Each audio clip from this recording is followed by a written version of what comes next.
সকালে ঘুম থেকে উঠে দেখি গাছে একটা লক্ষ্মী জবা ফুটেছে। তো ঠাকুরকে ফুল দেওয়ার সময় আজকে কিন্তু এই ফুলটা দেব। আর এই গাছটা নিয়ে আসার একটা গল্প আছে, তো সেটা তোমাদেরকে একটু পরে বলবো। আর শীতকাল দেখো প্রায় যায় তবুও গাঁদা গাছটা জুড়ে এত ফুল ফুটে আছে, দেখে কিন্তু খুব ভালো লাগছে। আজকে রোদটাও খুব ভালো ঝলমলে উঠেছে, আর প্রত্যেকটা গাছে দেখো ফুল ফুটেছে। শীতকাল একটু যাচ্ছে, তার জন্য দেখো গাছগুলোতে আবার ফুল ফুটেছে। এমনিতে শীতকালে ফুল ফোটে না। তো অনেক দিন পর নিজে একদম গাছ থেকে ফুল তুলে ঠাকুরকে দেব ভেবেই যেন ভালো লাগছে। আর আজকে যেহেতু মাঘী পূর্ণিমা, সবার ছুটি, তাই দেখো সবার জন্য মুড়ি তৈরি করে নিয়েছি। ছোলা সিদ্ধ আর শশা কুচি দিয়ে মুড়ি আজ খাওয়া হবে। ডাবটা যে আছে না, ওখানে খাবার পর খেয়ে দেবো মুড়ি খাই, নাহলে দুপুরবেলা ভাত খাওয়ার পর খাইলে তো পেট যেন কিছুদিন ভালো যায়। বাড়িতে থাকলে সকালটা প্রতিদিনই প্রায় একলা কাটে, একমাত্র ওই ছুটির দিনগুলো বা রবিবার দেখে একসঙ্গে থাকি। আর আজকে দেখো সবাই আছে, একসঙ্গে মুড়ি খাচ্ছি আর গল্প করছি।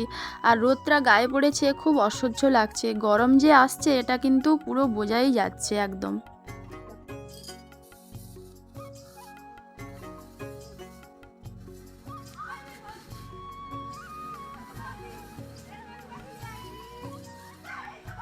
দূর দাওনি গো, ডেট এক্সপায়ার হয়েছে।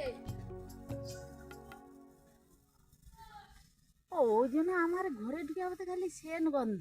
ডেট এক্সপায়ার হয়েছে, আমি ফেলে দিচ্ছি। অনেক হ্যাঁ কড়া পাইছে, অনেক বুড়ি লিয়া করে তো লোকের গায়ে দেয়। গন্ধ তো ভালো আছে। অনেক তো বুড়ি লিয়ে যা করে ও যে লোকের গায়ে দেয়। ডেট এক্সপায়ার হয়েছে।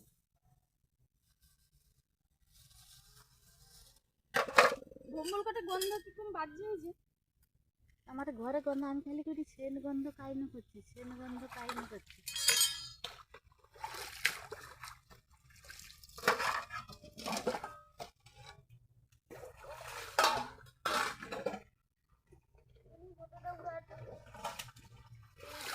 এটাই জলটা যখন নামে তখন থালা রেখে দিতে অসুবিধা। ওটা নেমে এলে আবার সেটা নেমে হঠাৎ করে। তখন তো সবে শীতকাল হয়নি, একটু জল কমালো কেন কি হবে। মুড়ি খাওয়া শেষ করে দেখো পুকুর ঘাটে চলে এসেছি। তো বাসনগুলো ধুয়ে নিয়েছি আগে, আর এখন দেখো শাশুড়ি মা এবং শ্বশুর মশাইয়ের কিছু শীতের পোশাক আর জামা কাপড়গুলো ধুয়ে নিচ্ছি। আর আমার একটা বডি স্প্রে যেটা ডেড এক্সপায়ার হয়ে গেছে, ওটা আমি ফেলে দিয়েছিলাম। আর পাশের বাড়ির ওই ভাই যে কালকে জাল দিয়েছিল, ওই ভাই ওটা নিয়ে গিয়ে সবার রাস্তায় দাঁড়িয়ে দাঁড়িয়ে সবার গায়ে দিচ্ছে।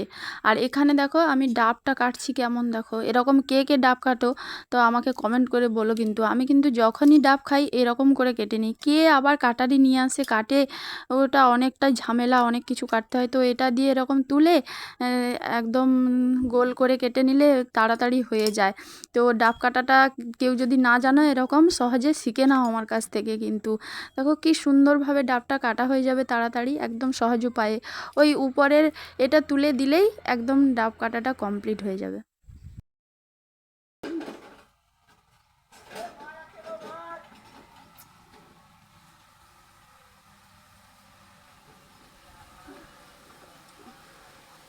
টোটোয় করে কি মাছ লিয়ে যাঠে করে, মাছ আছে গো মাছ। আর এখানে দেখো মা কিন্তু সবজি কাটতে বসে গেছে। তো সাঁচিলাউ ডাঁটা কাটছে।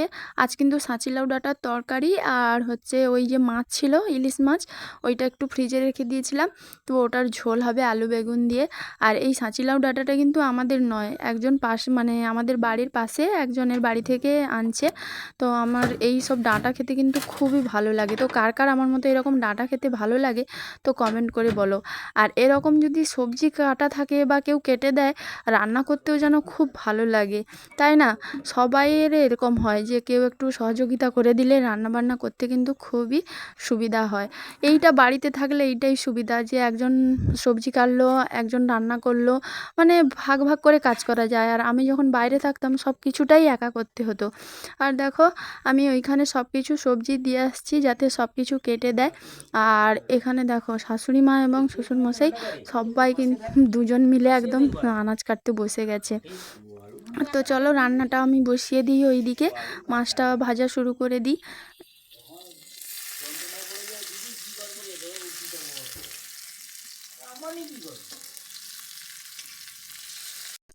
দেখো ওদিকে তো দেখলে মাছ ভাজা বসিয়েছি, আর এদিকে মারও সবজি কাটা হয়ে গেছে, আমাকে দিয়ে গেছে।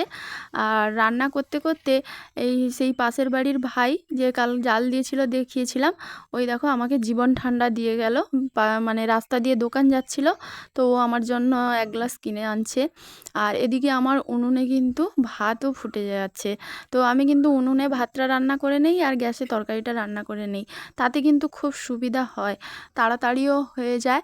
আর ভাতটা গ্যাসে যদি করতে হতো তাহলে দেরি হতো।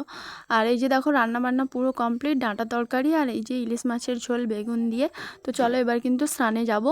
তো দেখো স্নান থেকে এসে কিন্তু এই যে মঞ্চটা ধুয়ে নিচ্ছি, তো পুজোটা দেব আজকে। তোমাদেরকে তো বলেইছিলাম যে পুজো দেব বলে। 6 মাস পরে কিন্তু এইভাবে মানে মঞ্চ ধুয়ে ঠাকুরকে ফুল দিচ্ছি, এর একটা অনুভূতিই আলাদা। আর তোমাদেরকে তখন আমি বলেছিলাম ওই যে ফুল গাছটার কথা, ওই যে লক্ষ্মী জবার গাছ, ওটা কিন্তু আমি উড়িষ্যা থেকে নিয়ে এসেছি। ঘুরতে গিয়েছিলাম আমরা পুরীতে, সেইখান থেকে উড়িষ্যার কপিলাস বলে একটা জায়গা আছে, ওখানে গিয়েছিলাম।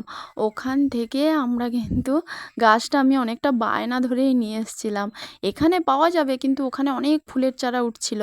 আর ওখান থেকে আমার মানে যে ঠাকুরের কাছে যে শিব ঠাকুর আছে, ওই শিব ঠাকুর আর ওই গাছটা নিয়ে এসেছিলাম, মানে ওই জবা ফুলের গাছটা আর একটা ওই হলুদ যে কি বলে, কি গান ফুলটা বলে জানি না, তোমাদেরকে একদিন ফুল গাছগুলো আমি সব দেখাবো। তো ওই দুটো গাছ কিন্তু নিয়ে এসেছিলাম। আর আজকের যেহেতু ফুলটা ফুটছে আর নিজের হাতে তুলতে পারছি, এতটা ভালো লাগছে, তো কাউকে বলে বোঝাতে পারবো না। আর যারা ফুল গাছ ভালোবাসে তারা জানবে যে নিজের গাছ লাগিয়ে ফুল ফুটলে তার যে কি আনন্দ, সেটা একমাত্র তারাই জানে। আর এই যে দেখো আমাদের ঠাকুর কিন্তু এখানেই থাকে, মানে এই সিঁড়ি ঘরের উপরে থাকে। আর এই যে ঠাকুরের এই সব ডিজাইনগুলো করেছে আমার শ্বশুরমশাই। আমার শ্বশুরমশাই কিন্তু ভালো মানে ছবি আঁকে বা লিখে, খুব আর্ট করে ভালো। তো এইটা কিন্তু আমার শ্বশুরমশাই তৈরি করেছে। আর আমাদের আসনে দেখতে পাচ্ছ কি কি ঠাকুর আছে। তো চলো এখন ঠাকুরটা পূজা করে নিই, তারপরে আবার তোমাদের সঙ্গে কথা হবে।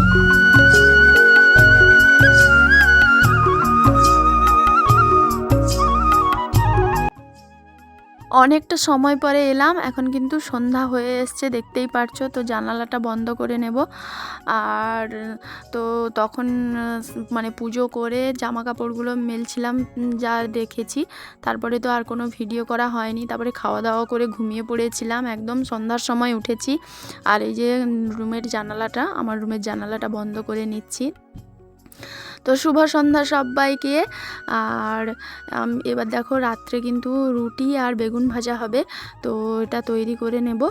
মানে প্রায় সব কিছু কমপ্লিট হয়েছে, রুটিটা ভাজলেই কিন্তু হয়ে যাবে। আর আমার শ্বশুরমশাই আবার রুটি হলে গুড় দিয়ে খেতে খুব ভালোবাসে, তার জন্য আমি ভাবলাম যে বেগুন ভাজা করে নিই। আর আলুর তরকারি আরও করবো ভাবছিলাম, আর করিনি। তো বেগুন ভাজা দিয়ে আবার আমার রুটি খেতে ভালো লাগে। তো ব্লগটা এখানেই শেষ করব। সবাই ভালো থেকো, সুস্থ থেকো, সবার খেয়াল রেখো, টাটা।